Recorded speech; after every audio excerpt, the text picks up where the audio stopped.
তো ভাই লোক, হিন্দিতে একটা কথা আছে, নাম বাড়ে और दर्शन छोटे। মানে এই কথাটা খাপে খাপ ক্যাপ্টেন আমেরিকা ব্রেভ নিউ ওয়ার্ল্ডের সাথে একেবারে ম্যাচ করে যায়। মার্ভেল যতই এই মুভিটাকে নিউ প্যাকেজ, নিউ ফ্লেভার বলে চালিয়ে দিক, প্যাকেটটা খুললেই তুমি বুঝতে পারবে যে নতুন প্যাকেটের ভেতর কিন্তু সেই পুরনো মাল মশলাই লুকিয়ে আছে। তো এক কথায় বলতে গেলে, অনেকদিন এক কথায় বলছি, তো দু কথায় বলতে গেলে আমি যেটা বলতে চাইছি সেটা হচ্ছে এটাই, যে ক্যাপ্টেন আমেরিকা নিউ মুভিটা এক কথায় একটা বিলো অ্যাভারেজ মুভি ছিল।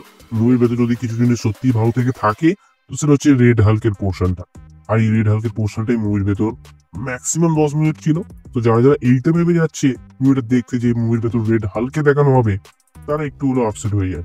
এটা নিয়ে আরো ডিপে ডাইভ করার আগে প্রথমে আমরা স্টোরিটি হালকা কথা বলি। তাহলে এই মুভির মূল মধ্যমণি হচ্ছে অ্যাডভেন্টিয়াম, যেটা ভাইবেনিয়ামের থেকেও বেশি পাওয়ারফুল, যেটার ডিউরেবিলিটি ভাইবেনিয়ামের থেকেও বেশি। এন্ড যে কারণে সেইটা কার দখলে থাকবে সেটা নিয়ে এই মুভির ভেতর প্রতিটা অ্যাকশন হতে থাকবে। মাত্র অ্যাকশন সিকোয়েন্স গুলোই আছে এই মুভির ভেতর, যার সাথে তুমি একটু এঙ্গেজ করতে পারবে।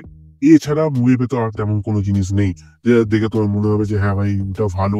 অ্যাকশন ছাড়াও এই মুভিতে কিছু ইন্টারেস্টিং জিনিস হচ্ছে স্ক্রিনের ভেতর, যে আমি মুভির দিকে পুরোপুরি ফোকাস থাকবে আমার, তেমন কোনো জিনিস নেই। মানে এই ক্যাপ্টেন আমেরিকার এই মুভিটা দর্শকের সাথে একেবারেই ভালো কানেকশন বানাতে পারে না, যে কারণে অ্যাকশন গুলো বাদে তোমার মনে হবে আমি একটু ফোন বার করে স্ক্রোল করে নিই, আমি একটু ফোন কেটে নিই, কারণ মুভির ভেতর কোনো ইন্টারেস্টিং জিনিস ঘটছে না।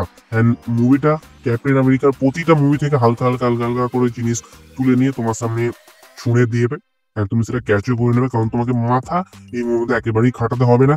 যে কারণে এই মুভির অ্যাকশন গুলো যদি আমি মুভি থেকে সাইড করে দিই, তাহলে মুভিটা একটা অ্যাভারেজ বা বিলো অ্যাভারেজ মুভি। সো এই মুভির ভেতর বোরিং পলিটিক্যাল অ্যাঙ্গেল ছিল অ্যান্ড কমেডি যেটা তুমি খুঁজলেও খুঁজে পাবে না। তার পাশাপাশি এই মুভির ভিএফএক্স ভালো ছিল অ্যান্ড রেড হাল্কের পোর্শনটা আমার বেশ ভালো লেগেছে। আই মিন ওটাই মুভির সব থেকে বড় হাইলাইট আমার জন্য। And captain America versus red হাল্কের ফেস অফটাই এই মুভির সব থেকে বেশি মজার। এছাড়াও স্যাম ফ্যালকনের কিছু ফাইট সিকুয়েন্স আছে যেগুলো ডেফিনেটলি স্টিভ রজার্স এর কথা মনে করিয়ে দেয়, আমাদের সবার প্রিয় ক্যাপ্টেন আমেরিকার কথা মনে করিয়ে দেয়। বাট এছাড়া মুভির ভেতর আর কোনো এক্সট্রাঅর্ডিনারি জিনিস নেই। আর শুধুমাত্র আমার এর অ্যাকশন গুলো ভালো লেগেছে বলে, এর ক্লাইম্যাক্সটা ভালো লেগেছে বলে আমি এটাকে ভালো মুভি হিসাবে কনসিডার একেবারেই করতে পারবো না। অন্তত মার্ভেলের পার্সপেক্টিভ থেকে এটা কখনোই ভালো মুভি নয়, এটাকে আমি একটা অ্যাভারেজ বা বিলো অ্যাভারেজ মুভি হিসাবেই কনসিডার করবো। সো তুমি যদি একটা মার্ভেল ফ্যান হয়ে থাকো বা তোমার যদি টু মাচ এক্সপেকটেশন থাকে এই মুভি থেকে, তাহলে আমি বলবো কমিয়ে নাও। আর যদি তুমি একটা টাইম পাস মুভি দেখতে চাও তাহলে তুমি ডেফিনেটলি এই মুভিটা দেখতে যেতে পারো। না হলে তুমি ডেফিনেটলি যাও গিয়ে ছাবা মুভিটা ওয়াচ করো।